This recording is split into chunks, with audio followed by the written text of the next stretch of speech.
commission consisting of delegates from the government, business and labour has kicked off its first debate to decide on next year's minimum wage.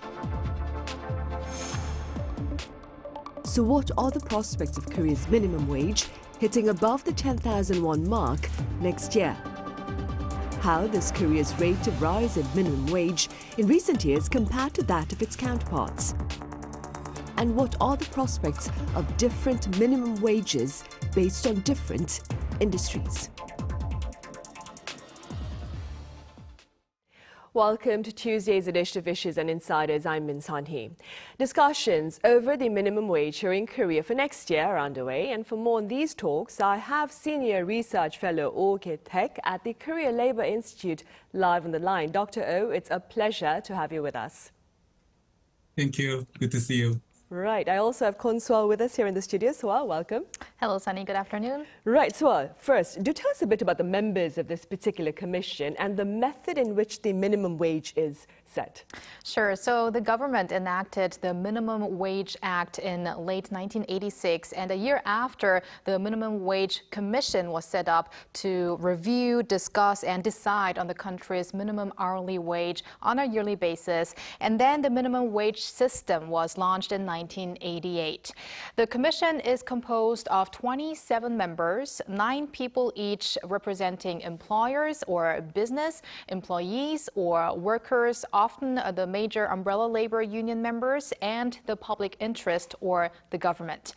The purpose is to promote the healthy growth of the national economy by ensuring the level of salaries for workers and consequently improving the quality of work and workers.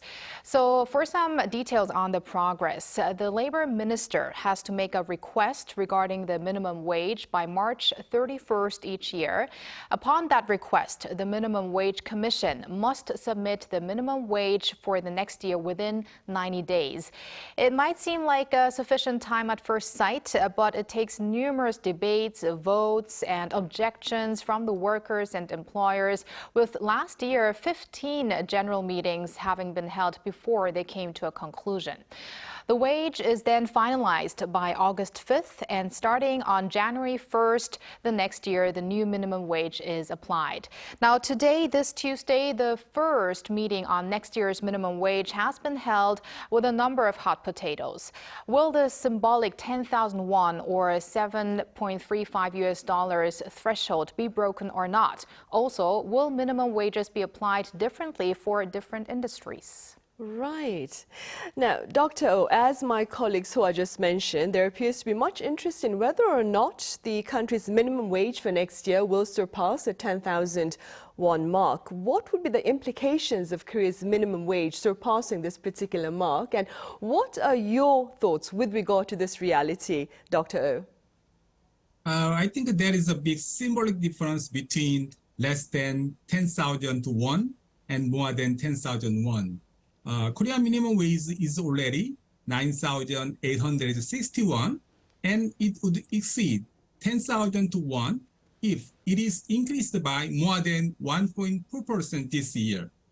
Korean minimum wage has been increased 5 to 7% during 2011 and 2017 period.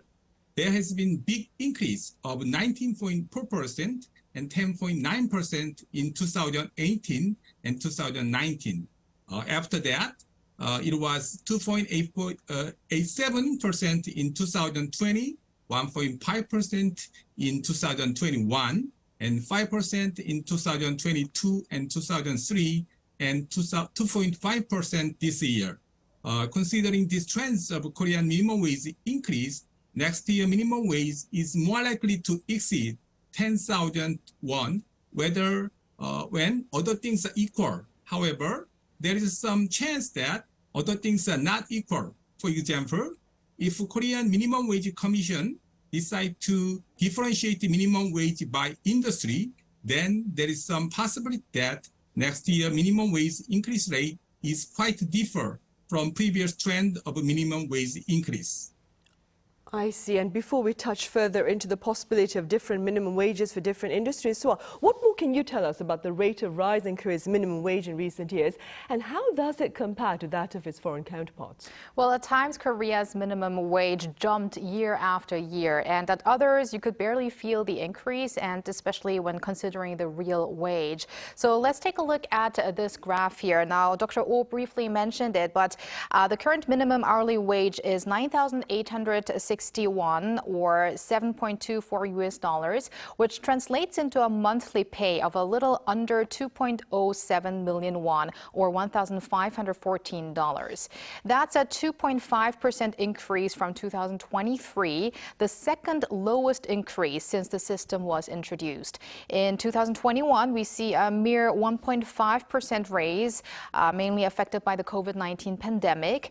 In 2018 and 2019, we see huge hikes of 16% and close to 11% from the previous year during the Moon Jae-in administration, which had pledged to surpass the 10,000 won mark. Now, that pledge made by almost all presidents, though. Now, if we compare Korea's minimum wage to that of other countries, among the OECD countries, Korea's minimum salary was the 13th highest. Now, that is according to figures as of 2021, though. It's roughly half of the US and a third of Denmark. But if we make a comparison to our neighbor Japan, Korea's minimum wage this year is higher than that of Tokyo. Now let's convert the won into yen here. 1,086 yen in Korea versus Tokyo's minimum wage of 1,072 yen. Now Japan applies minimum wage by region, and given the high living costs in the capital Tokyo compared to other places, Korea's wage could be said to be relatively high. Right, I see. And now then, Dr. Oh, as you touched upon earlier, this year talks will center around the possibility of different minimum wages based on different industries. I understand there's quite a bit of dispute regarding this issue between business and labor groups. First of all, what are their concerns? The issue of minimum wage differentiation by industry has been debated in Korean Minimum Wage Commission since 2 or 3 years ago. The concern of employer association is that the current Korean minimum wage is too high for some industries, especially industries with low added value are hard to pay minimum wage for workers because these industries are less likely to create profit enough to pay minimum wage due to low added value. They insist that Korean minimum wage level is relatively high if we look at the trends of percent of less than minimum wage. This percent of less than minimum wage is the proportion of labor market participants who would get less than minimum wage when the next year's minimum wage increase is decided. This percent of less than minimum wage is in 2023 is 13.7%, and it is increased by 1% compared to the last year. Especially the percent of less than minimum wage of agriculture is 36.6%, and accommodation restaurant is 31.2%. Therefore, Korean Employer Association demand that it is necessary to introduce minimum wage differentiation by industry. On the other hand, labor unions object to minimum wage differentiation by industry. They insist that minimum wage differentiation by industry would be contradict the meaning of the minimum wage to prevent quality degradation of the labor force by setting minimum level in which vulnerable working class can manage to live minimum level of life. Right, and perhaps as evidence of the concerns by labor groups, so I understand a recent report shows over 3 million workers here in the country are being paid lower than the minimum hourly wage. Do tell us more. Right, Sunny. The Korea Enterprises Federation released a report in which it looked at how many people are being underpaid or paid less than the legally set minimum wage. Now, the latest figure is based on the 2023 minimum wage of 9,621. So, as you can see, more than 3 million people did not receive that amount per hour last year. That's 13.7% out of the total workforce. In the past years, you'll see see that the number especially was high following big hikes. If you remember earlier, I mentioned how 2018 and 2019, there were huge jumps in the minimum wage. So we see how around that time and beyond, we have more than 3 million people who are not paid the set amount. But last year, given that there was a very small increase in the minimum wage, the 3 million people seems to be a concerning figure. The situation differed a lot depending on occupation. Over 43% employed in agriculture and fishing industries did not receive the minimum hourly wage of 9,621. Around 37% of workers in lodgings and food industries were paid less than that as well. While on the other hand, the rate stood at a much lower, roughly 2% in plumbing and waste disposal industries, as well as science and technology industries. Right, I see. Dr. Oh, speaking within your capacity as a scholar, what are your thoughts on the presence of different minimum wages based on different industries? Personally, I think the Korean minimum wage rate is not that low in global standard. Therefore, we think about some breakthrough for Korean minimum wage institution. I think the minimum wage differentiation by industry would be one method of a minimum wage reform. However, it is not desirable to differentiate minimum wage by industry less than overall minimum wage, because there is a possibility that that kind of differentiation of a minimum wage has a risk to incapacitate the meaning of the minimum wage institution. Other countries, like Japan, differentiate minimum wage by industry, but more than overall minimum wage. So they decide the minimum wage as low as the minimum level of wage, and some industry with relatively high ability to pay can decide the minimum wage level of that industry only. It is the higher than overall minimum wage level. By setting the minimum level relatively higher than overall minimum wage level, those industries are more likely to induce workers with relatively high quality and competencies, and then more likely to improve competitiveness of those industries. Right, indeed. So there is one option then. That is one option, of course. So pundits, in the meantime, believe that a hike in minimum wage may actually dampen employment prospects as well.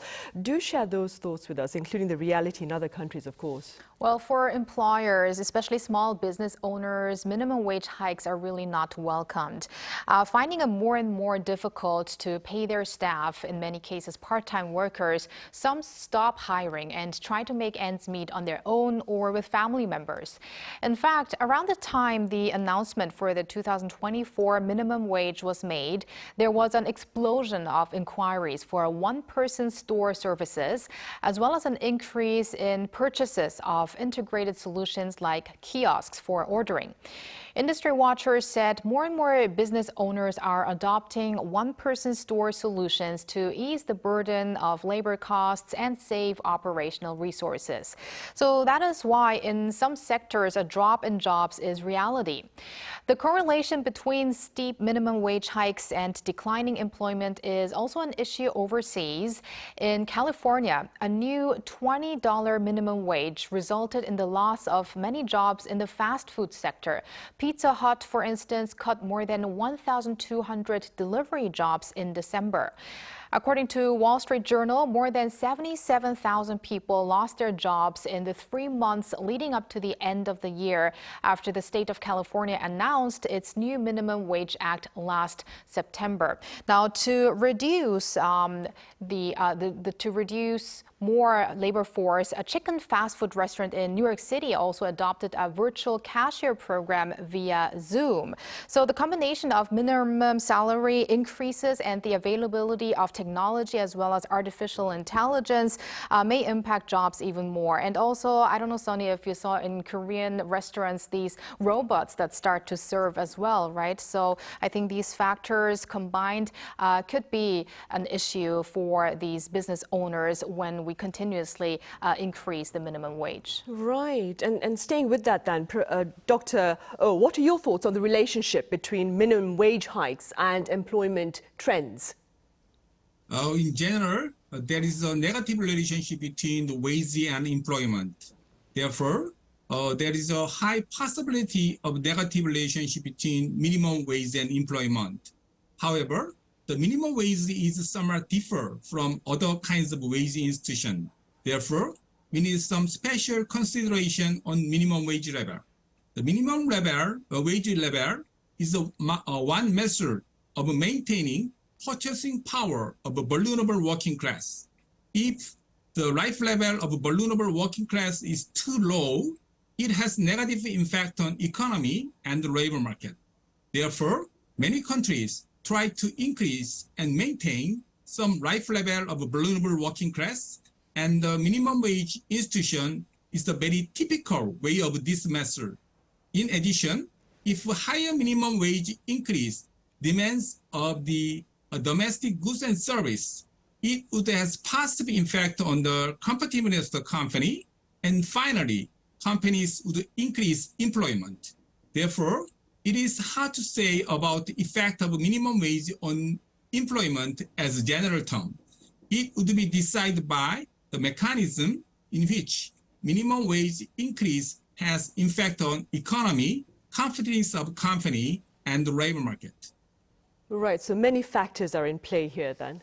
Meanwhile, so what are the tasks ahead as Korea awaits the decision on next year's minimum wage? Well, as I mentioned briefly before, the first session of the Minimum Wage Commission just took place today with already discrepancies existing, with the labor circle demanding a significant increase beyond 10,000 won, which would require at least a rise by 1.42%, and management seeking a freeze. Narrowing the differences, as well always, is the task ahead, but also discussing whether an increase by sector is needed or not. So we are expecting a tug of war. It may be one of the most difficult months of discussions. And pundits also have been pointing out for a long time the need to improve the process of making the decision itself, as no one seems to be happy in the end, while it takes weeks of battling. Now, based on the 90-day review, the Commission this year must finalize its review around late June. But as I said before, in some cases it takes more than 10 meetings. I think last year it took 110 days until they reached a final conclusion. So we will have to see whether the debate will be even more fierce than last year. Right. And that being said, Dr. Oh, what do you propose perhaps for a satisfactory outcome from this latest minimum wage discussion among the government, business and labor? Negotiation of minimum wage is not an easy task, especially nowadays economy is not good, and then price index is high. In this situation, the minimum wage negotiation would be much more difficult than other situations. The employee side would emphasize that economic situation is not good, and therefore we need a low level of minimum wage increase. On the other hand, the labor side would emphasize price index is high, and therefore we need to increase minimum wage very much. As a matter of fact, both sides' contentions are not long. Even though economic situation is not good, but the price index is high. Since now we are in the stagflation situation, we need more energy and effort to deal with the minimum wage negotiation. However, since the minimum wage is one of the most important labor market institutions, we have to develop more delicate method of negotiating minimum wage, including formula-based negotiations. Right, and in the meantime, I suppose, as Soa mentioned, we're looking ahead to a bit of a tug of war this year as well then. Dr. Oh, thank you so much for your insights today. And Soa here in the studio, thank you very much for your time and your thoughts. Thank you, Sunny. Thank you. Right, well, that ends Tuesday's edition of Issues and Insiders. Thank you for watching. See you same time tomorrow.